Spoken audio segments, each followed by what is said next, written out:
Hello, and welcome to Exclusive Care's Strength Skills series, where we break down all of the major movement patterns that should be represented in a well-rounded strength training program.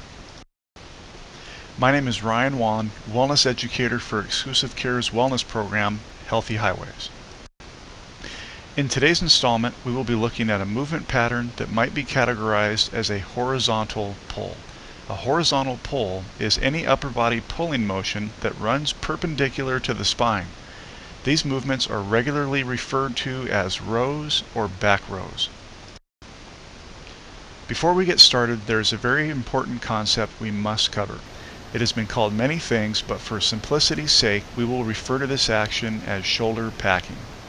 Where the arm connects to the shoulder is known as a ball and socket joint.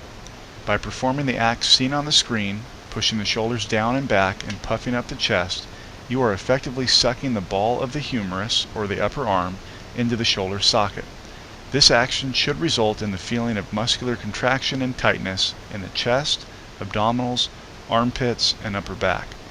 Maintaining this posture throughout the rowing motion will ensure that the exercise is working the most amount of muscle mass, and if you are working more muscle, you are training yourself to be stronger and more efficient. Our first rowing version is a bent over row. This is typically done with both arms at the same time and is usually the most technically difficult version because it requires a straight back to be maintained while performing the exercise in a bent over position. Begin the exercise by holding a weight in each hand. Now pack the shoulders. Keep the shoulders packed throughout the entire activity.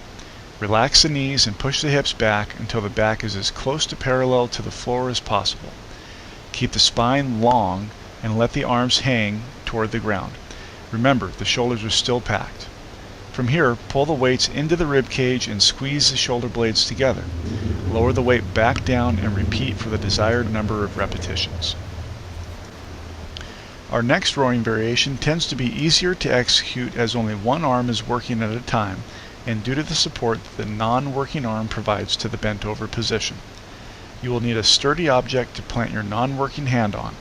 The object must be at a height that allows both your non-working arm to be straight and your back to be as close to parallel with the floor as possible. Stagger the working side leg back to allow room for the working arm to hang straight down. From there, follow the same steps as the bent over row.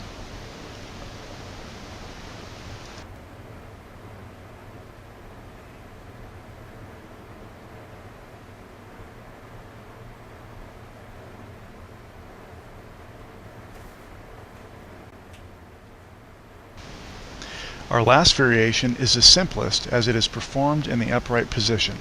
However, additional equipment will be needed, such as an exercise band and an attachment to a sturdy object such as a door anchor. All of the previous rowing cues apply. Pack the shoulders, pull the band into the rib cage, and squeeze the shoulder blades together. Extend the arms back to the starting position and repeat for the desired number of repetitions. That will wrap up our installment on horizontal pulls. We hope you found this information helpful, and we thank you for joining us at Exclusive Care's Healthy Highways.